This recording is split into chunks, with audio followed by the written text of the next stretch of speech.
Goldify after basagin yung makunat na 5,100 level kahapon, ngayon ay nagko-correct. Ito ba yung gagawin niya? Kung papansinin niyo, this is the daily chart of gold. Makikita niyo yung pagbi-blink, no, pagpapalit ng kulay ng kandila from red to green, okay, long red and then long green, then long red and then long green. Eto kaya, long green and then long red, we still don't know, no, mga titos and titas.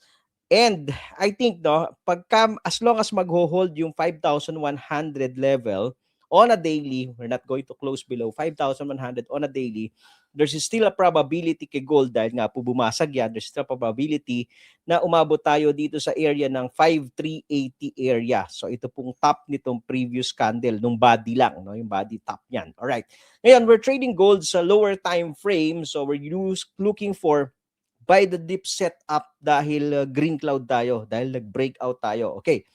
So, saan tayo nakaabang? Ngayon po, nakaabang tayo sa 30-minute time frame ng possible buy the dip. Yan na, nagkakaroon na. No? So, green cloud, green dot, kailangan na lang natin ng green candle na i-overpower yung previous red candle. Ito po, hindi pa ito confirmed kasi hindi pa nagko-close itong candle na to. 22 minutes to close.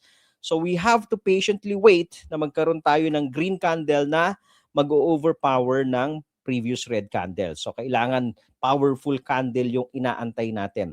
Yung previous 30-minute setup na buy the dip ni Tipay, kay Goldify, ito po yun, that this happened nung yesterday lang, February 23. So, green cloud, green dot, green candle in overpower niya yung previous red, and then hinataw tayo.